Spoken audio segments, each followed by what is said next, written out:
In this video, we will explore the top 25 interview questions commonly asked in physiotherapist job interviews.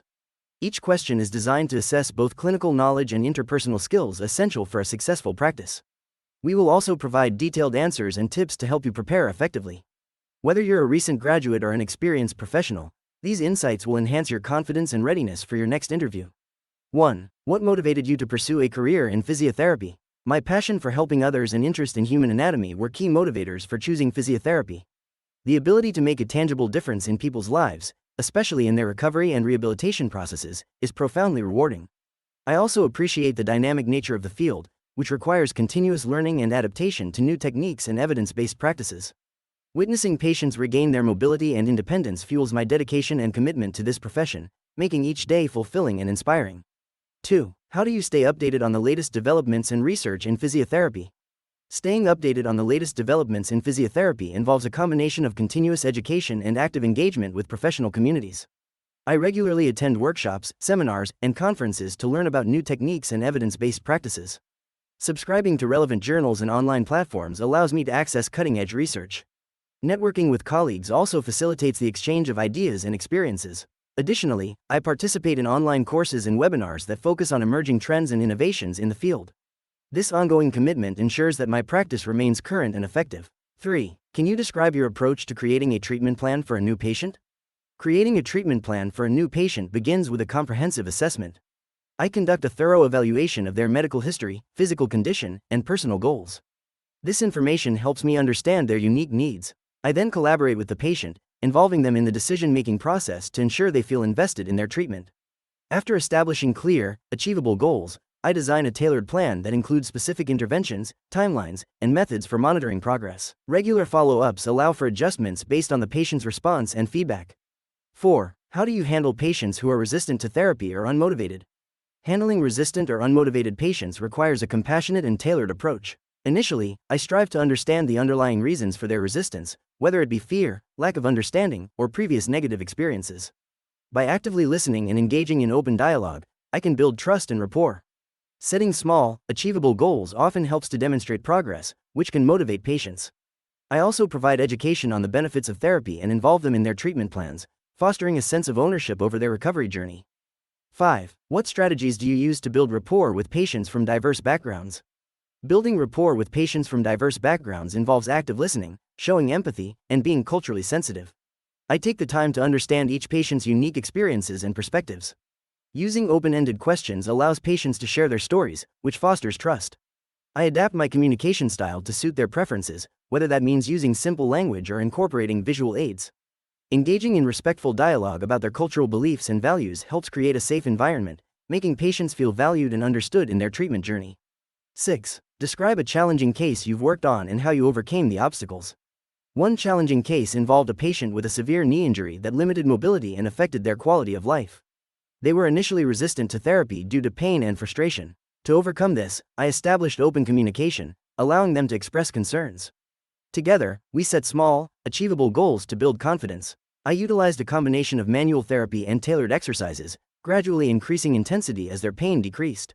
Regular progress check-ins and positive reinforcement helped foster motivation. This approach led to significant improvement in their mobility and willingness to engage in therapy. 7. How do you prioritize patient care when managing a full caseload? Prioritizing patient care in a full caseload involves assessing each patient's needs and severity of their conditions. I begin by categorizing patients based on urgency, complexity, and potential for improvement. Routine check-ins allow me to identify those needing immediate attention. I also employ time management skills to allocate sufficient time for each session, ensuring that patients receive personalized care. Collaborating with support staff helps streamline administrative tasks, freeing up time for patient interactions. Regular communication with patients about their progress fosters trust and keeps them engaged in their treatment.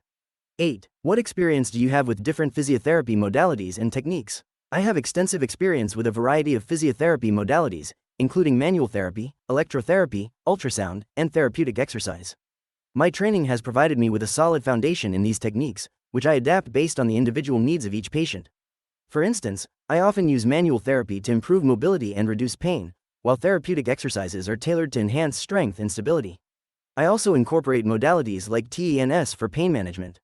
Continuous education allows me to refine my skills and stay informed about emerging techniques, ensuring the best outcomes for my patients. 9. How do you assess a patient's progress and adjust treatment plans accordingly? Assessing a patient's progress involves a combination of objective measures and subjective feedback.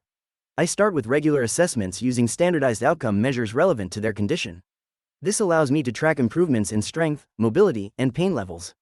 I also encourage patients to share their experiences and feelings about their progress during sessions. Based on this data, I make informed decisions about adjusting treatment plans, which may include modifying exercises, changing modalities, or setting new goals. Open communication with the patient is essential to ensure they feel supported and engaged in their rehabilitation journey. 10. Can you explain your approach to patient education in home exercise programs? Patient education is vital in empowering individuals to take charge of their recovery. I begin by assessing each patient's understanding of their condition and treatment. My approach involves breaking down complex concepts into relatable terms, using visual aids when necessary. I emphasize the importance of adherence to home exercise programs, tailoring them to fit each patient's lifestyle and capabilities. Regular follow-ups help reinforce their significance, while encouraging questions fosters a supportive environment. I also provide written instructions and resources, ensuring patients feel confident in performing exercises safely at home. 11. How do you collaborate with other healthcare professionals in a multidisciplinary team? Collaboration with other healthcare professionals is essential for providing holistic patient care. I regularly communicate with physicians, nurses, occupational therapists, and dietitians to discuss patient progress and share insights. Weekly team meetings help us align our goals and treatment plans. When a patient is referred, I ensure I understand their medical history and any ongoing treatments. This collaborative approach fosters a comprehensive treatment environment, allowing all team members to contribute their expertise for the benefit of the patient's recovery and well-being. 12. What safety precautions do you take when working with patients who have mobility issues? When working with patients who have mobility issues, I implement several safety precautions. First, I ensure that the treatment area is free from obstacles and hazards to prevent falls. I assess each patient's individual mobility level and tailor my approach accordingly, using assistive devices when necessary. Communication is key, so I explain each step of the process to the patient, ensuring they feel comfortable and informed. Additionally, I encourage the use of gait belts for added support during transfers and mobility exercises, which enhances safety for both the patient and myself. 13. How do you handle situations where a patient's goals differ from what you believe is clinically appropriate? When faced with differing goals, I prioritize open communication. I actively listen to the patient's concerns and motivations, seeking to understand their perspective. I then educate them on the clinical rationale behind my recommendations, explaining potential risks and benefits. This collaborative approach often leads to a compromise, where we can align their goals with clinically appropriate outcomes. Building a trusting relationship is key, as it encourages patients to express their thoughts and fosters shared decision-making, ultimately enhancing their engagement in the therapeutic process. 14. Describe your experience with documentation and electronic health records. In my practice, I prioritize accurate and timely documentation to ensure continuity of care and effective communication with other healthcare providers. I utilize electronic health records, EHR, extensively to track patient progress, treatment plans, and outcomes. The EHR system I work with allows for easy access to patient data, which facilitates collaborative decision-making. I also engage in regular training sessions to stay proficient with the software, ensuring compliance with regulations and enhancing data security. This experience has streamlined my workflow and improved patient care quality. 15. How do you stay physically and mentally fit to meet the demands of this profession? Staying physically and mentally fit is essential for thriving in physiotherapy. I maintain a regular exercise routine that includes strength training, cardio, and flexibility workouts. This not only helps me stay in shape but also provides a necessary outlet for stress. Practicing mindfulness techniques, such as meditation and deep breathing, aids in mental resilience. Additionally, I prioritize rest and ensure I have a balanced diet to fuel my energy levels. Engaging in hobbies and spending time with family and friends also contributes to my overall well-being. This holistic approach enables me to provide the best care for my patients. 16. What strategies do you use to prevent burnout and maintain work-life balance? To prevent burnout and maintain work-life balance, I prioritize self-care practices, such as regular exercise, mindfulness, and hobbies that provide me with joy and relaxation. Setting clear boundaries between work and personal time is essential. This includes scheduling breaks throughout the day and not taking work home. I also engage in regular reflection and seek support from colleagues when facing challenges.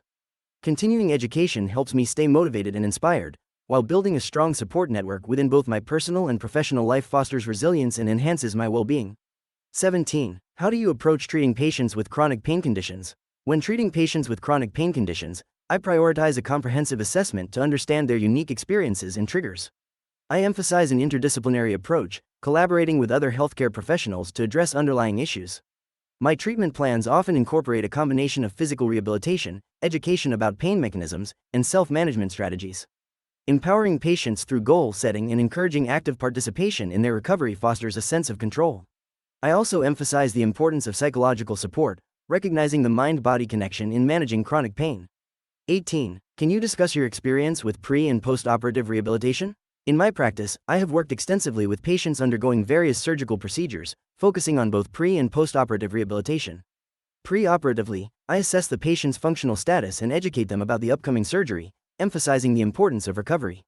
Post-operatively, I implement tailored rehabilitation programs that facilitate healing, improve mobility, and restore strength. I closely monitor progress and adjust interventions as necessary, collaborating with surgeons and other healthcare providers to ensure a seamless recovery process that optimizes outcomes for the patient. 19. How do you adapt your treatment approach for pediatric or geriatric patients? Adapting treatment approaches for pediatric or geriatric patients requires a nuanced understanding of their unique needs. For pediatric patients, I focus on engaging activities that capture their interest while ensuring safety. I often involve caregivers in the process to reinforce exercises at home. For geriatric patients, I emphasize gentle, functional movements that promote independence and mobility. Communication is key. I ensure my language is clear and age-appropriate. Building trust and understanding their individual goals allows me to tailor interventions effectively, fostering a supportive environment for recovery. 20. What role does evidence-based practice play in your clinical decision-making? Evidence-based practice is essential in my clinical decision-making as it ensures that my treatment approaches are grounded in the latest research and proven methodologies. By integrating clinical expertise with the best available evidence, I can tailor interventions to meet individual patient needs effectively. Staying current with recent studies allows me to critically evaluate the effectiveness of various treatments and adjust my strategies accordingly. This practice not only enhances patient outcomes but also promotes trust and confidence in the therapeutic relationship, as patients see that their care is informed by solid evidence. 21. How do you handle ethical dilemmas in your practice? Addressing ethical dilemmas involves careful consideration of patient autonomy, beneficence, non-maleficence, and justice. I first assess the situation, gathering all relevant information while ensuring I understand the perspectives of the patient and other stakeholders. Engaging in open dialogue with the patient is crucial, as it fosters trust and transparency. If needed, I consult with colleagues or ethical committees for guidance. Documenting the process and decisions made is essential for accountability, ensuring that patient welfare remains the primary focus throughout the resolution. 22. Can you describe your experience with sports injury prevention and rehabilitation? Sports injury prevention and rehabilitation have been integral parts of my practice. I have worked with athletes of various levels, focusing on tailored conditioning programs that emphasize strength, flexibility, and proper biomechanics. Collaborating with coaches and trainers allows me to implement injury prevention strategies effectively.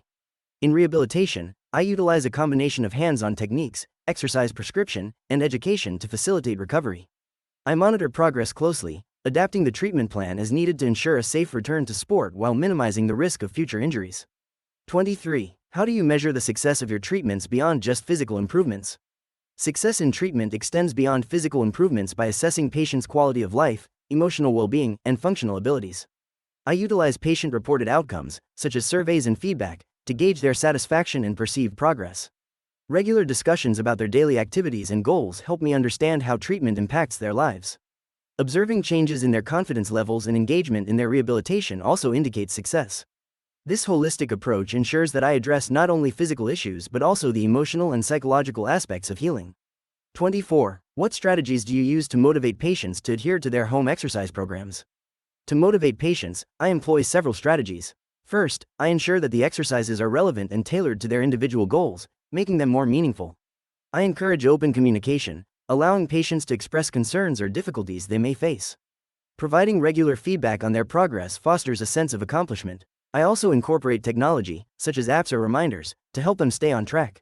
Lastly, I emphasize the importance of consistency by discussing the long-term benefits of adherence, reinforcing their commitment to the program. 25. How do you approach continuing education and professional development in your career? Continuing education is vital for staying current in physiotherapy. I regularly attend workshops and conferences to learn about new techniques and evidence-based practices. I also subscribe to professional journals and participate in online courses that focus on emerging research and innovations in the field. Networking with peers helps me gain insights and exchange knowledge. Additionally, I seek mentorship opportunities to refine my skills and explore specialized areas of interest, ensuring my practice remains effective and informed.